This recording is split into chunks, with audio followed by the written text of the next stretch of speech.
Thank you. Hi, everyone, and welcome to Community Partnerships and Action to Fight Displacement. This is hosted by the Urban Waters Learning Network Equitable Development Collaborative. My name is Renee Mazurek, and I am River Network's Resilient Communities Manager and a team member of the Urban Waters Learning Network. I'm here with Deanna Toledo, the co-coordinator for the Learning Network. And you'll see us both helping out with today's session, but I'm just going to do a short introduction and then hand it over to our moderators and our guest speakers. I would like to give a little bit of information about the Urban Waters Learning Network. So we are a partnership between the EPA, the River Network, and Groundwork USA. It's a nationwide peer network of people and organizations working to conserve, restore, and revitalize our nation's waterways. And we deliver tools, trainings, mentoring, and financial assistance to support the work of Urban Waters Learning Network members. Part of this work and who we're here with today is the Equitable Development Collaborative. And so we've formed a circle for it's been over a year and a half now, I think, or definitely over a year. And we've grown, our circle has grown. We started with 4 community leaders and now we've got 6. And so we have leaders from the Learning Network from New Jersey, from Florida, from Colorado, from Ohio, and from Louisiana. And so you will meet a couple of our collaborative leaders today. They will be our moderators. But so for the last year, this collaborative has met with us and the Urban Waters Learning Network to bring up conversations about equitable development and anti-displacement strategies, and also to share and create sessions and events like the one that we're hosting here today, to bring these conversations to the broader network and to bring other people into our circle. So I do want to take some time to acknowledge that while we meet virtually today, it's important to recognize the land that we each call home. I live here in Asheville, North Carolina, which are traditional lands of the Cherokee Indians, and I would invite you all to introduce yourselves in the chat, and if you are comfortable, go ahead and identify and recognize the lands where you are calling in from today. We do recognize that we can't change the past, and that acknowledging Native history and presence is only a first step. I also want to share with you some agreements and practices. These are the kinds of agreements and practices that we use when we meet in our collaborative circle. We listen with attention, curiosity, compassion, without judgment. We speak with intention. We practice pausing, that when somebody shares something or says something that is really important or really big, we stop and maybe take a breath and acknowledge it. So these are the practices that I'm sharing with you today that we'll use in our discussion.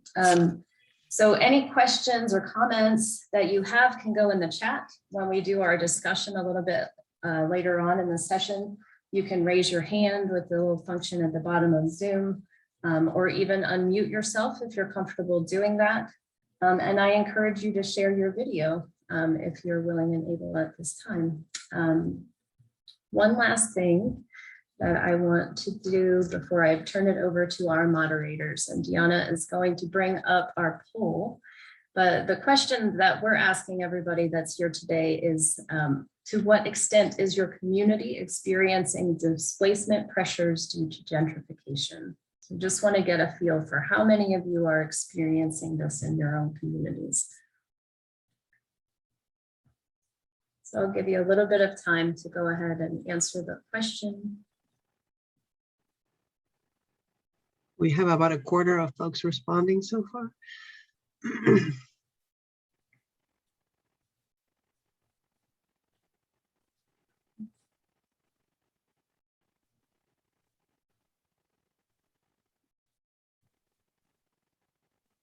Thanks for those introductions in the chat. Welcome, everybody.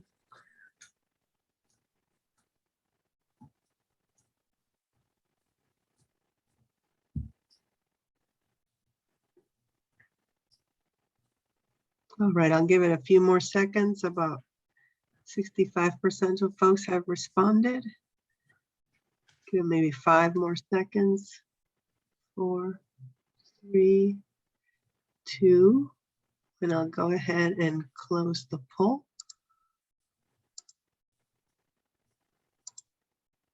So 0%, not at all. 7%, it's in the horizon. We anticipate it happening and increasing displacement pressures. And then 47% for both. A small number of residents and local businesses are getting pushed out, and significant number of residents. So that's almost, half of the group who are experiencing gentrification and displacement in their communities. And that's why we're here today, to talk about some anti-displacement strategies. So I am ready now to hand it over to our moderators, 2 of our leaders from our Equitable Development Collaborative. Arthur Johnson joins us from New Orleans, but he was born in the nation's capital. He grew up in Washington, D.C. and earned undergraduate and graduate degrees from the George Washington University and the University of the District of Columbia. Then he relocated to New Orleans in 1999, where he has established himself as an accomplished fundraising professional and nonprofit leader. As Lower Ninth Ward Center for Sustainable Engagement and Development, which is called CSED, as CSED's Chief Executive Officer, he is responsible for the day-to-day operations of the organization and works closely with staff and volunteers to advance CSED's key initiatives focused on food security, the natural environment, and the built environment. We also have Lubna Ahmed with us today as a moderator, and Lubna is the Director of Water Programs at Groundwork Denver, where she conducts water quality testing throughout the Bear Creek watershed and implements green infrastructure projects such as rain barrel and rain garden installations on residential properties. She is passionate about working at the community level to build capacity and advance the sustainable well-being of marginalized populations.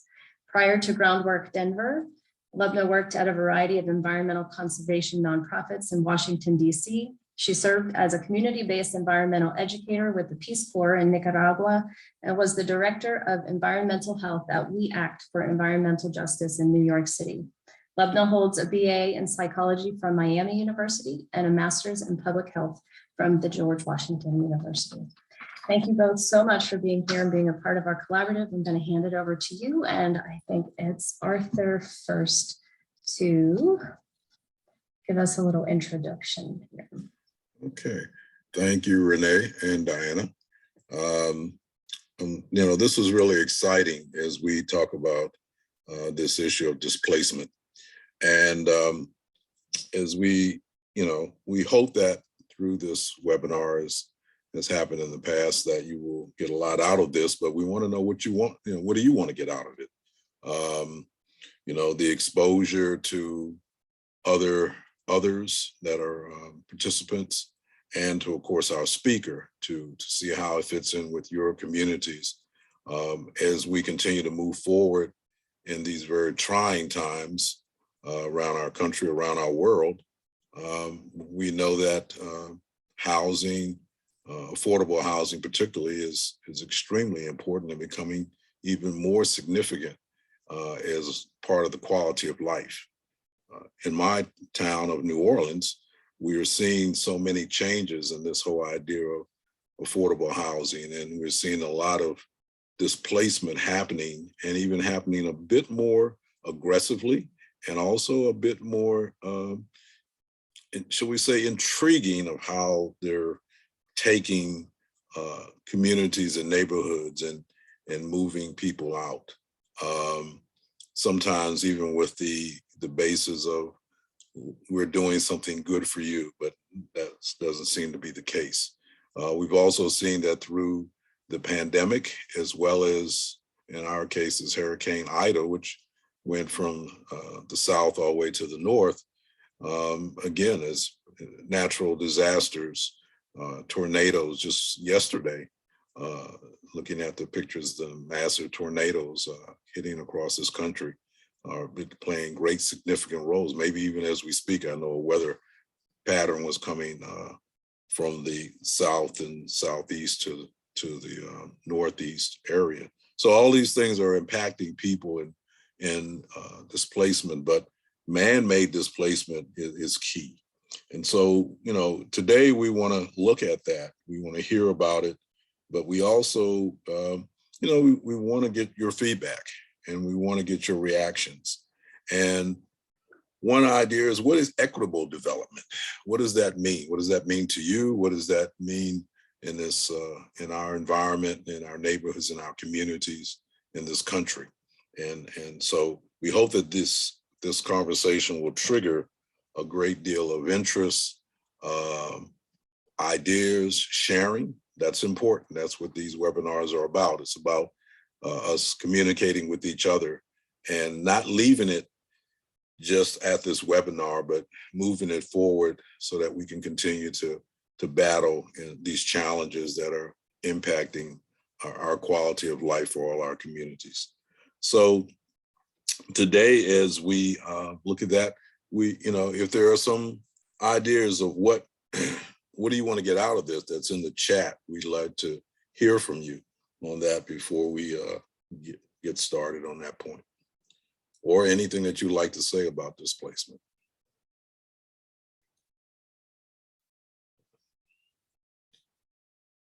Okay. And I think I'm going to be then passing this on to Lupna, that's going to do the introduction. Renee, I don't know if we had anything in the chat. If we didn't, we'll just move on to our introductions and start with our speakers. I'm sure our audience will get engaged. That sounds good. I'll keep an eye on the chat, and yeah, keep those questions and things coming in as we go through the session. Okay, thank you. Lupna?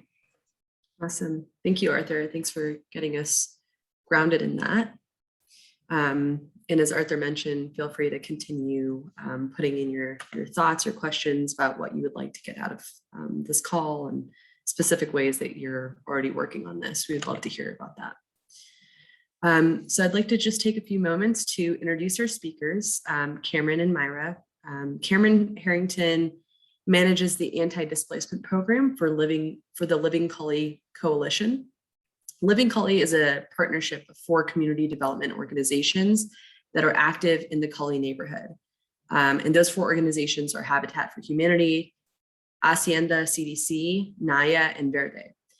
Cameron leads Living Cully's efforts to ensure that neighborhood change and investment create more opportunities for people of color and low-income households to live and thrive in Cully and beyond, rather than leading to their displacement as housing costs increase. His background is in cross-cultural community organizing, policy, advocacy, and strategic communications. Welcome, Cameron. And Myra Torres, as the community engagement coordinator, Myra works with her fellow neighbors in Cully to organize and build relationships in the Arbor Mobile Home Park where she lives, as well as other Cully neighborhood mobile home parks. Myra is driven to be part of the change in her community and hopes to encourage other neighbors to join, dream, and accomplish together. Myra is originally from Mexico, but has been part of the Cully neighborhood for over a decade. For the past 3 years, she has worked for St. Charles Church on Northeast 42nd Avenue, a church that has been involved with the organizing in the mobile home parks in the Cully neighborhood. So Cameron and Myra, we're very excited to hear from you and looking forward to having a fruitful discussion afterwards. And folks, throughout the presentation, if anybody has questions to ask, please feel free to drop those in the chat, and Arthur and I will keep an eye on this. Thanks.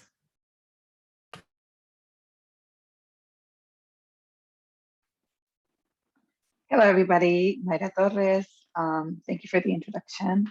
I am the Community Engagement Coordinator for Living Cully, and I came into this organization as part of the community. Like it was mentioned before, I live here in Cully. I live in one of the mobile home parks here in Cully, the largest one here. And I was just always really involved with the program before I started working here at Living Cully. I used to work in a church. And the church was always really involved with what was going on. And so I started getting involved because I saw the change in my community. I started seeing leadership being built, relationships being built, not only between people in my park, but other parks here in Cully. And so I started getting involved, attending the meetings, and being part of as much as I could of the leadership. And I just really enjoy being part of the group that was driven to see changes in the community and wanted to just support each other and see what we could do to better our homes, our community, and just the way of living. And so that is how I was offered the position to be first the housing organizer for Living Cully, now the community engagement coordinator. My work is with the mobile home parks, just getting to know people in the parks, getting to really understand what is going on in the parks, and then as much as I can, as best as we can, with the organization to figure out a way to see if they want some sort of help in building a community leadership or I don't know, a resident association, if they need connections to any repairs, any agencies from the county or other services that can be helpful for them to provide them services that they need. And so for me, it's really awesome to not only work for an organization here in my community, but also that my work, I can see the change that provides to not only my park, but the parks around me. And I think that's the most rewarding thing. I will introduce Cameron Herrington, who is my coworker, my supervisor with Living Cully, and he can introduce himself. Thank you, Myra, and thank you to Renee and River Network for hosting us today. We're really glad to be here to talk about our work in the Cully neighborhood in Portland, Oregon. My name is Cameron Herrington. I use he and him pronouns. I have worked for Living Cully for coming up on 7 years. I originally came to the organization as a volunteer when I was in school at Portland State, and I've been really honored to get to work with neighbors and residents in Cully to not only fight back against threats of displacement, but to build a hopeful, exciting alternative to market-led neighborhood development. And so today, Myra and I are going to talk about some of both of those approaches, both fighting back against the bad things, but also creating the good, exciting things for the future that we all want to have in our communities. So I'm going to start off by telling you about Living Cully, its history, how we work together as a coalition, and our approach to fighting gentrification and preventing displacement. Then I'm going to hand it back to Myra to go into more detail on our work with residents of the 6 mobile home parks in the Cully neighborhood, which I think is a really powerful illustration of our overall approach to preventing displacement. And then we'll close it off. I will tell you about our next big project on the horizon, which is to create a new kind of tax increment finance district in our community. And then I think we've got plenty of time left on the agenda when we're done for questions and discussion to dive in more detail to anything that we touch on here. So Living Cully is a coalition. It was formed in 2010 by these 4 community development nonprofits that focus their activity in the Cully neighborhood. So the members are Hacienda CDC, Verde, our local Habitat for Humanity affiliate, and NAYA, which is the Native American Youth and Family Center. The Cully neighborhood is by many measures the most diverse neighborhood in the state of Oregon. It is a community that has long been home to low-income people and people of color who are not able to afford housing elsewhere in the Portland region. It's a neighborhood that is a couple of layers out from downtown. It was annexed into the city only in the 80s, and so lacks a lot of basic infrastructure and amenities that you might think of as part of the city of Portland. And it is not a coincidence that that lack of public investment has resulted in a neighborhood with relatively affordable housing. Those two things go hand in hand. And so these four organizations and the coalition that we've formed came together with a vision of working with Cully residents to make improvements to the neighborhood, to improve the quality of life, improve the environment in the neighborhood, improve conditions in the neighborhood. But to do so in a way that did not result in gentrification and displacement. Our vision is that the investments and change that come to our community will actually result in more opportunity and more stability for current residents, rather than leading to displacement. We also have a long-term vision, multi-generational vision, that we are not only working to prevent displacement of the current residents, but we want Cully to be a place where 20 and 30 and 50 years from now, the kids and grandkids of current residents could live, or future generations of people of color and low-income people can live and thrive in this neighborhood. So we're not merely looking to kick the can down the road a few years and say that we held off the forces of gentrification temporarily. We want to create the permanent infrastructure that will allow Cully to always be a diverse and thriving community. Next slide, please. So I saw a couple of comments in the chat about what are strategies for preventing displacement. And we think it really comes down to two things. And these seem very simple, and they are simple, which is not to say that they're easy, but just that conceptually they are very simple. First is getting as much land and housing out of the market-based system as possible. We know that when housing is controlled by profit-motivated market actors, then its cost will go up whenever the market says that it can go up. And that when investments like a new park come to a neighborhood, or new transit, or improved water quality, cleaning up rivers, that can contribute to rising property values and rents. So as long as we allow housing to be treated as a commodity that just goes to the highest bidder, we are going to have a problem of displacement.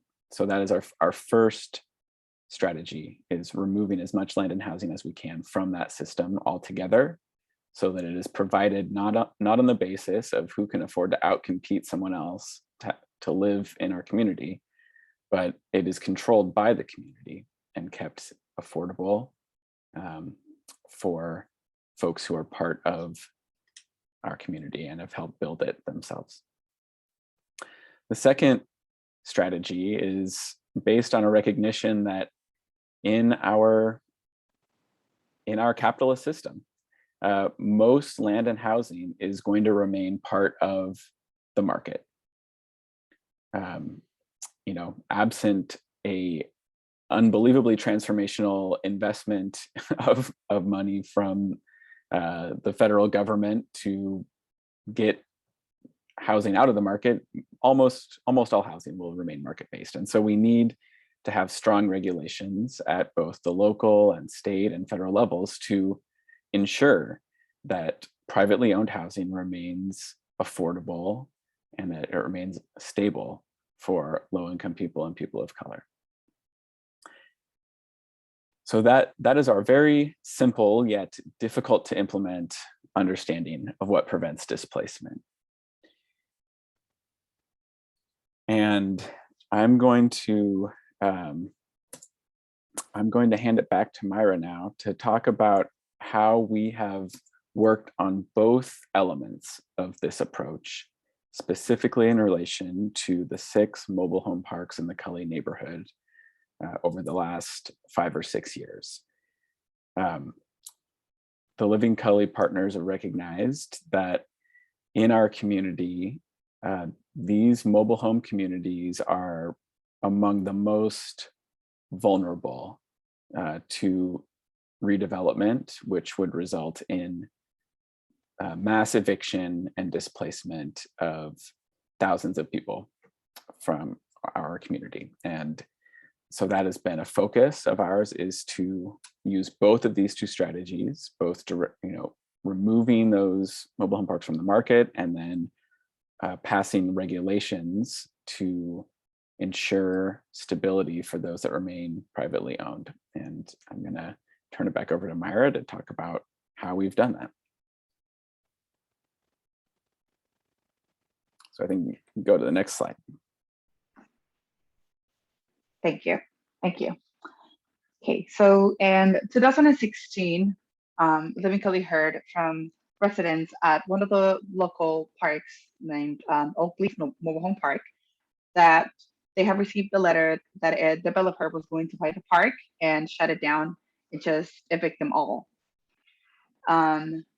They were obviously very concerned, and so they started reaching out to organizations.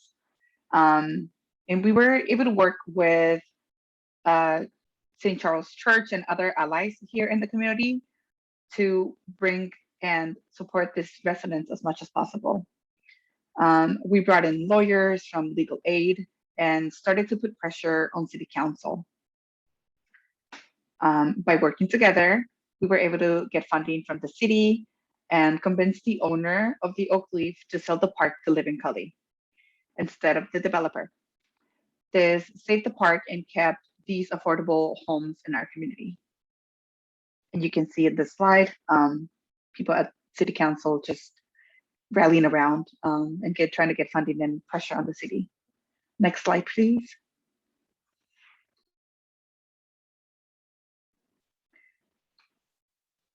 Living Cully Mobile Home Program was born at this time. We have monthly meetings with residents of the 6 mobile home parks here in Cully. We meet and we talk about the challenges that the parks face and how we as a community can work together. Throughout the years that the mobile home program has been active, many relationships have been formed between the residents in the parks, but also leadership. We have done home repairs and organized a citywide zoning change to protect all of the mobile home parks in Portland. And you can see a picture of one of our meetings and then 4 of our residents here in Arbor just gathering together. Next slide, please. There are 5 other mobile home parks here in Cully, other than the Oakleaf, 57 in the city of Portland. And after the Oakleaf was saved, we knew that we couldn't do this each and every single time that each of the parks were threatened to be sold to a developer.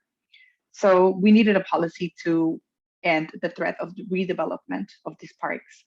In 2018, after a really long but fun campaign, we got the City Council to pass a zoning ordinance that restricts all of the mobile home parks in Portland to be used only for manufactured homes. This protects over 3,000 affordable homes in our city. You can see there. Next slide, please. As residents of the parks started to meet regularly, we learned of repairs, big and small, that needed to be done in their homes.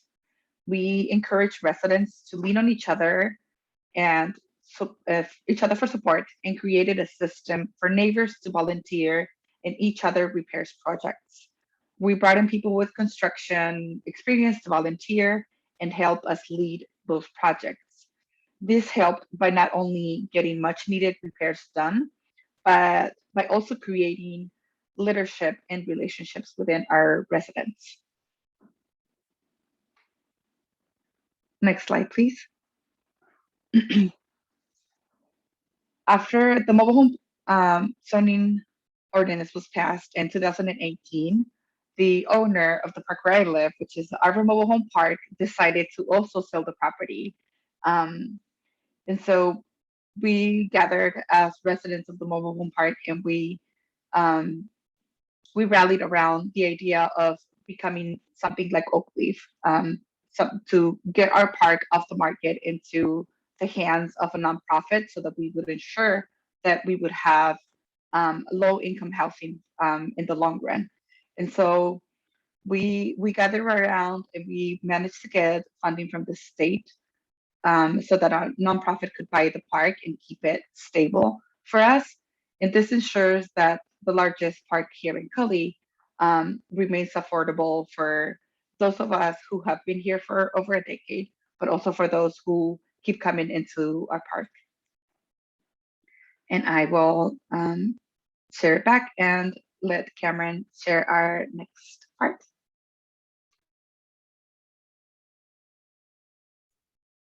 Thanks, Myra. I see a few questions coming up in the chat. Does it make sense to wait and respond to questions all at the end? So I'll pose that to the moderators. Is that how you'd like us to approach it? Well, I think whatever you're comfortable with. If you want to address something that's in the chat and might help you as you're giving your presentation, it fits right in, go right ahead. Okay. Thanks, Arthur. So I guess I will respond, since there are a couple of questions here about who owns the land. Diana asked, is Living Cully a land trust? Where did funds come from to purchase the mobile home park? And then Paulina said, please explain who owns the land. What is the model? So Living Cully is not a land trust, but we have purchased a couple of properties in the community by forming LLCs for the just to purchase a single property at a time. And so that's what happened with the Oakleaf Mobile Home Park, is that we formed an LLC and then received funding from the City of Portland Housing Bureau in order to buy the park from the previous owner. Living Cully does not have expertise in being a landlord or managing a mobile home park. So our plan all along was to buy it initially just to get it off the market. And then through a partnership with St. Vincent de Paul here in Oregon, we subsequently transferred ownership of the park to them, as they are a affordable housing provider that owns other mobile home parks around the state. We use a similar model for another commercial property elsewhere in the neighborhood that was an important location that we wanted to bring under some sort of nonprofit ownership, where Living Cully kind of temporarily owned it until it could be transferred to the permanent nonprofit owner. So I hope that answers both your questions, Diana and Paulina.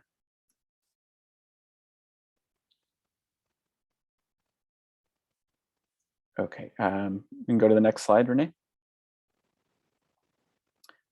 Okay, so the last thing that we wanted to talk about is the next project that we're working on.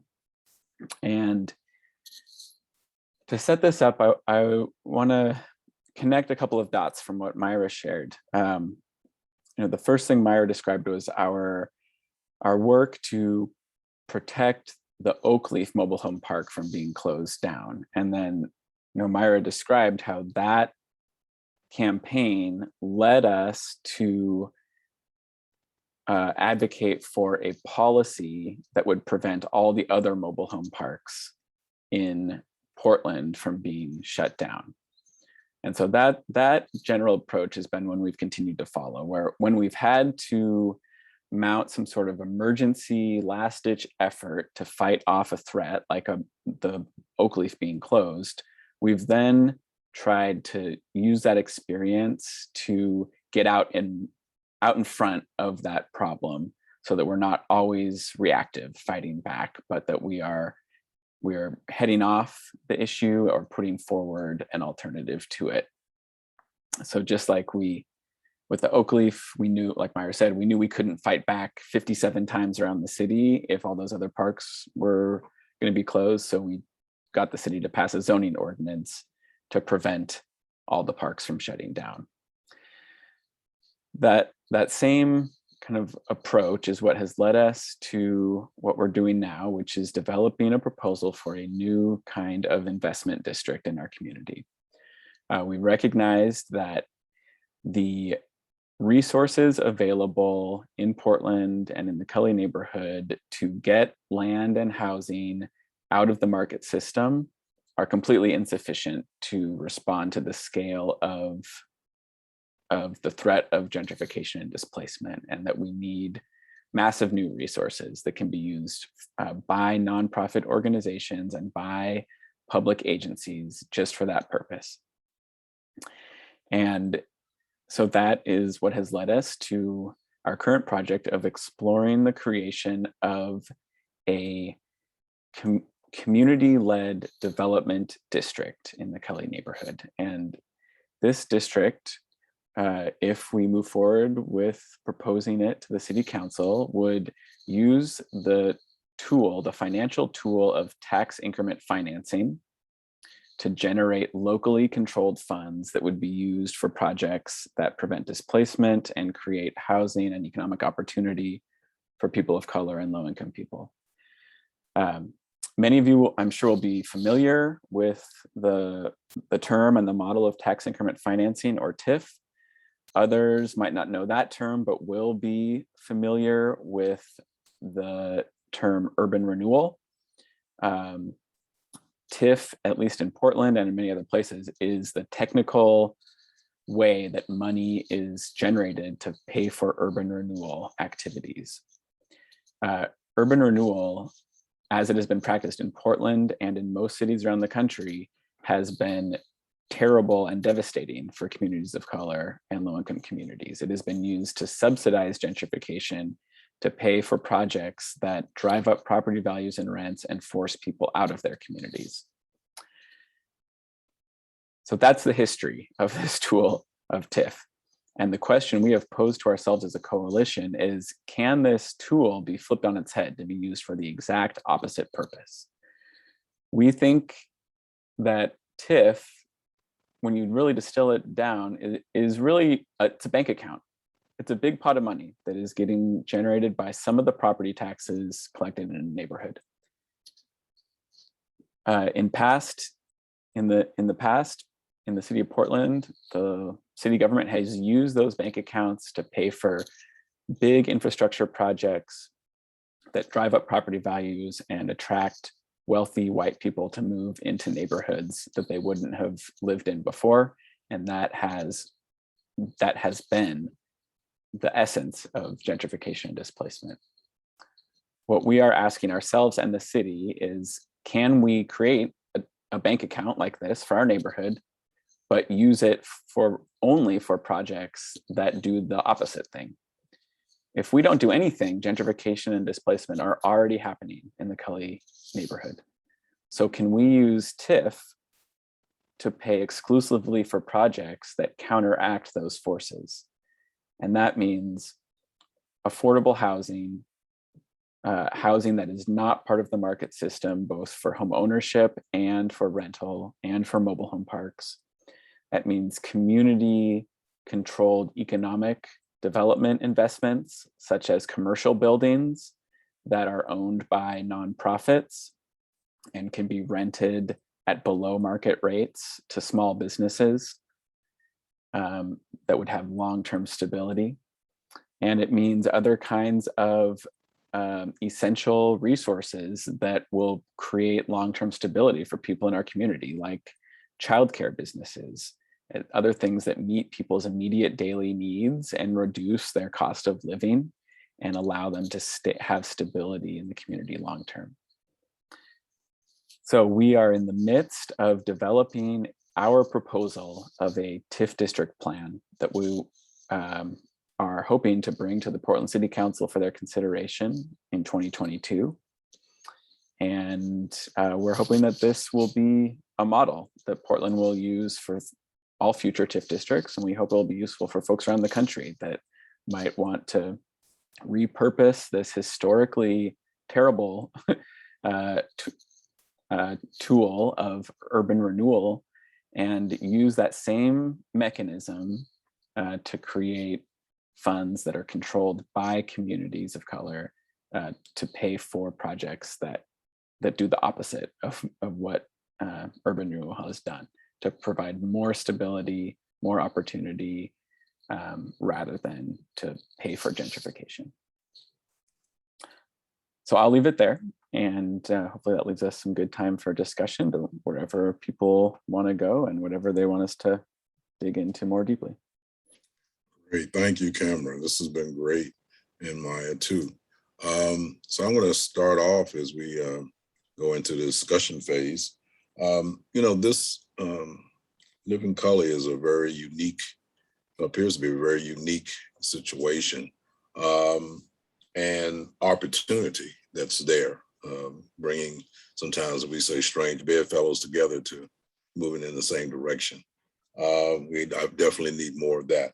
But tell us, you told us how partnership was started, but and some of the things that have gone on with it. Where has been some of the challenges that you've had in starting and keeping this community moving in an upward position?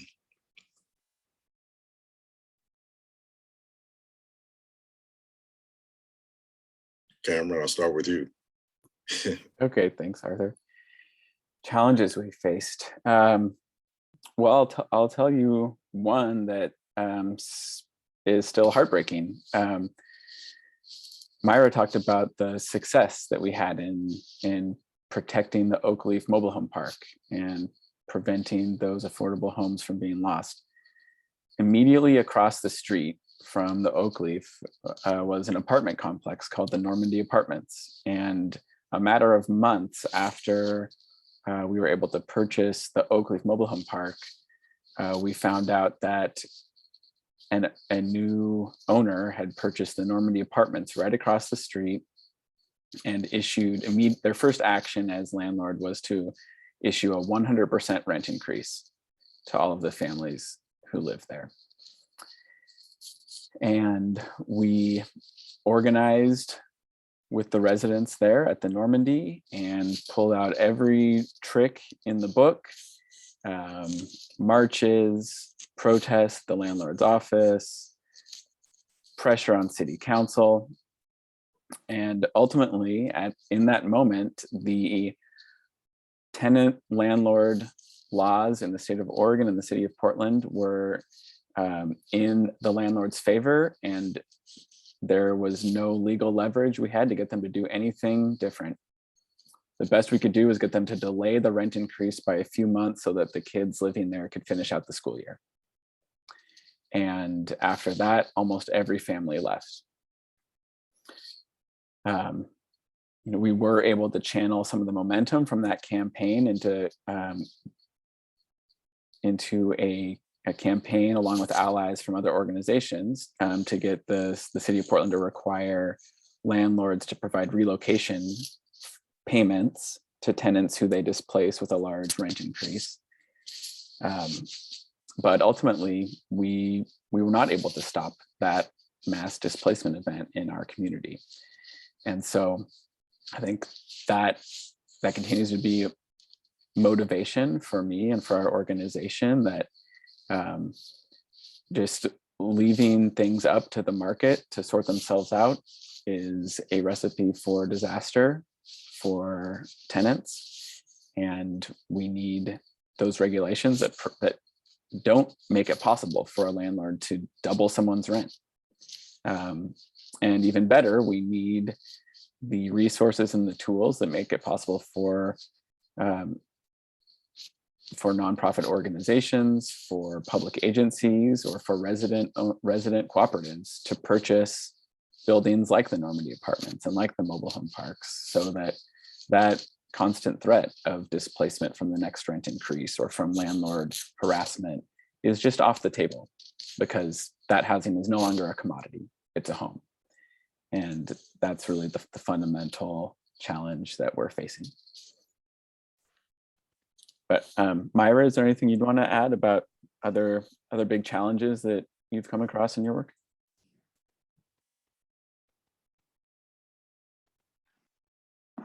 I think just adding a little bit to what the Normandy apartments went through, and it just made me think about the previous owner of the park that I am in now, that offered a 15-year lease contract to all of the residents, in which we agreed to raise they would raise our rent for those 15 years in a stable way.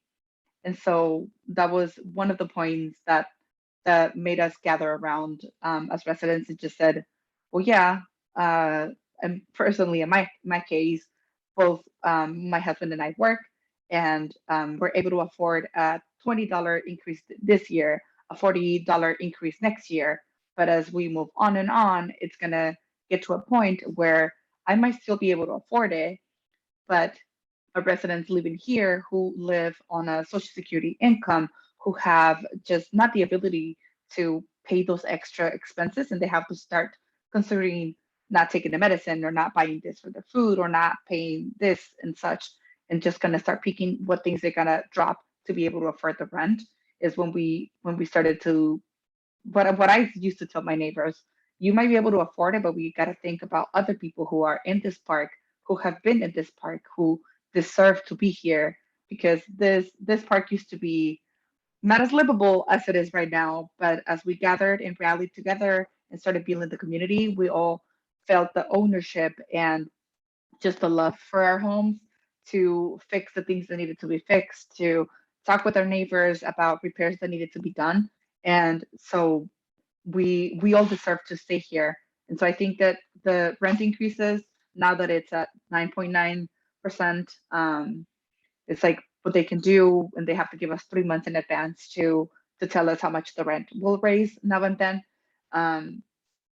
It was a change to see in our community, to not just receive a letter saying your rent is going up $50 in a month, and then you just adjust to whatever you have to do.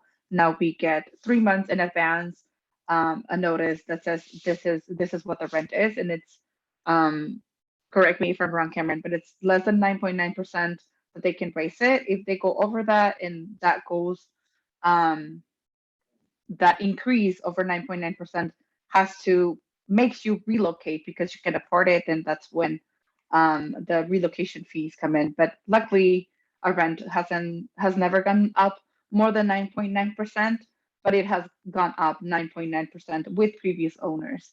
Now that we're a nonprofit, they've owned this park for 2 to 3 years, and we haven't seen any increases. So we have really seen the stability that it has brought into our community, which has been amazing in that sense, where we know that we can all afford our rent. We see improvements to the park, but we're not being threatened with, if we make this space nicer, your rent is going to go up in 3 months. Great. Thank you, Myra. Thank you. I'm going to pass to my colleague, Lubna, has a question. Yeah, thanks for sharing those challenges, Cameron and Myra. It really helps us understand, the weight of the accomplishments as well. So I'm just going to pull from the chat here a little bit. This question's from Yolanda Taylor. When Living Cully transferred property to the affordable housing provider, did it have stipulations around who the housing should benefit? And for example, housing for people at 30% of the area median income. And I think Yolanda is pulling from an example. So, she knows some affordable housing developers in Raleigh, and they only reserve a very small portion of housing for residents who are at 30% of the area median income. So is that something, were there stipulations like that for the Living Cully community? I think for both of the two parks that are now owned by nonprofits in our neighborhood, the regulations come along with the source of funding that was ultimately used. So I think in both cases, it's capped at rents that are affordable to families at 60% of the median income. And there was, at the Oak Leaf, that is actually somewhat higher than what was already being charged for current tenants. And so the commitment was that current tenants would maintain their current rents. And then at whatever point there are vacancies, that those would be capped at 60% MFI.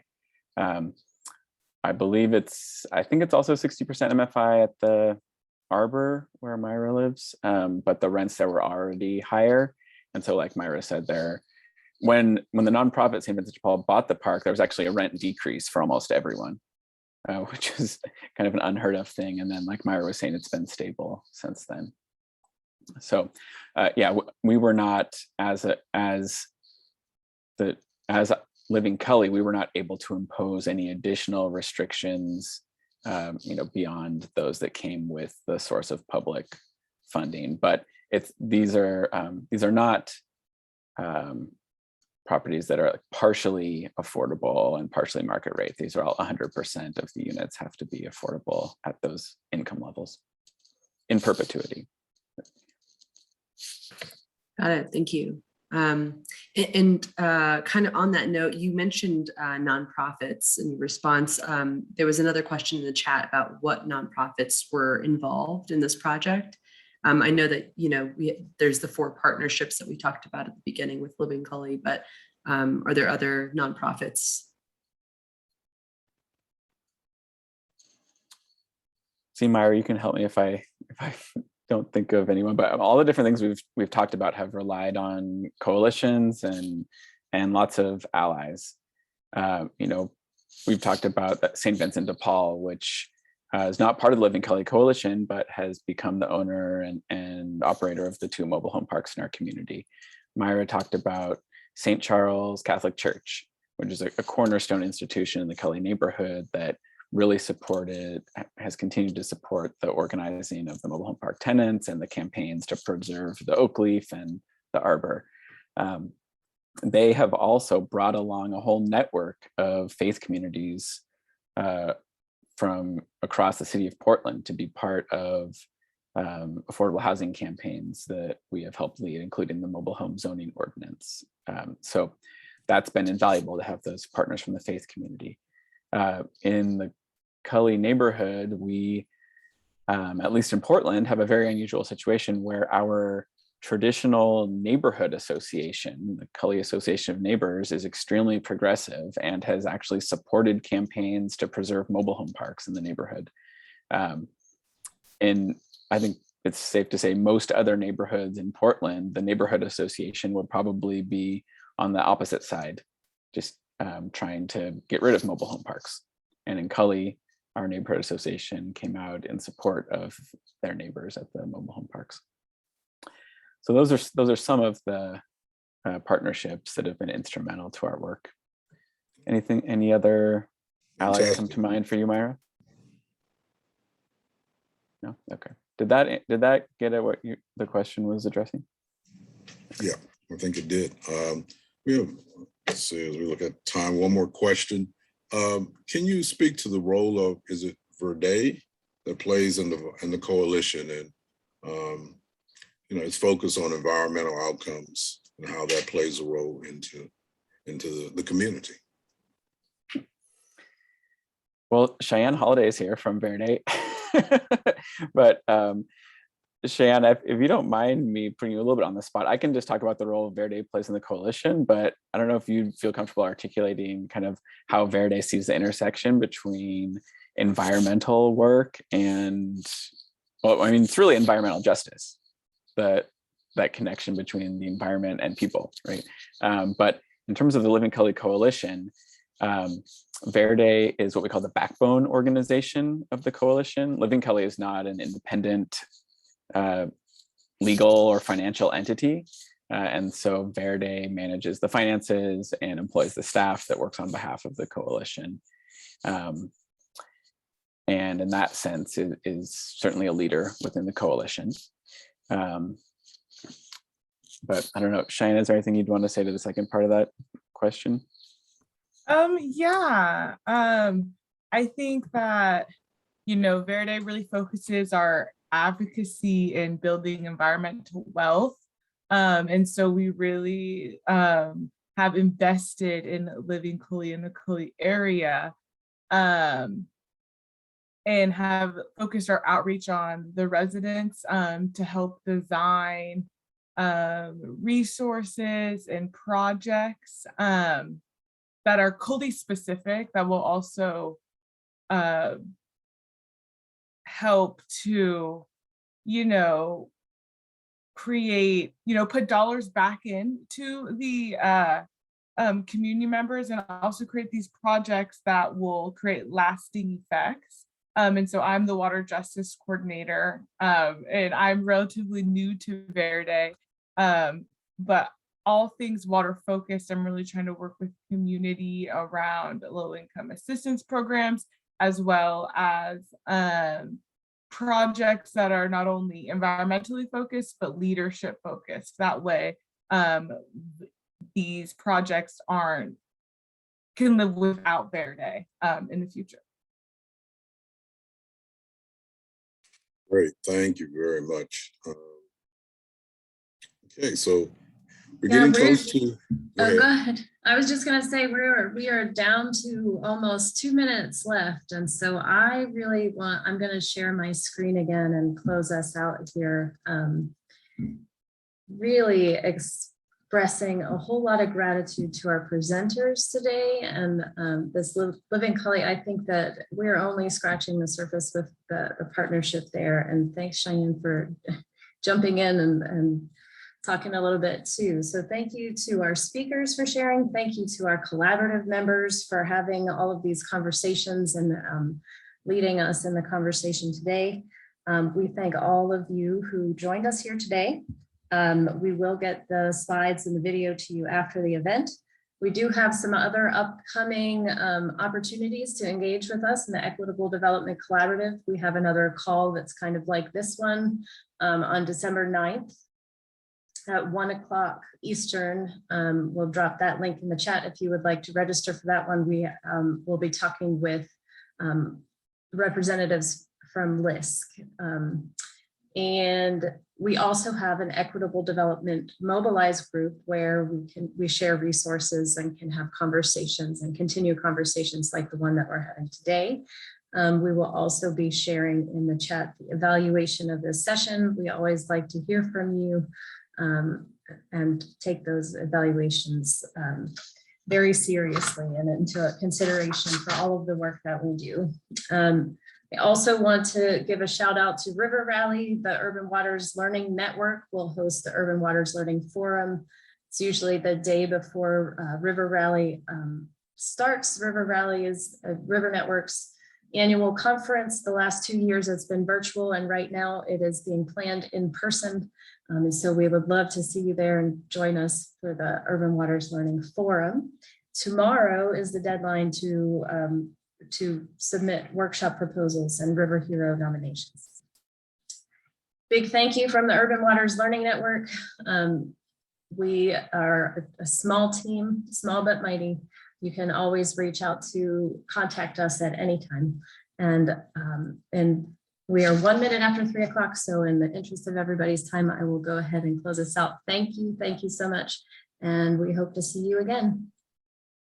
Thank you. Thanks, everyone. Thank you. Bye. Bye-bye.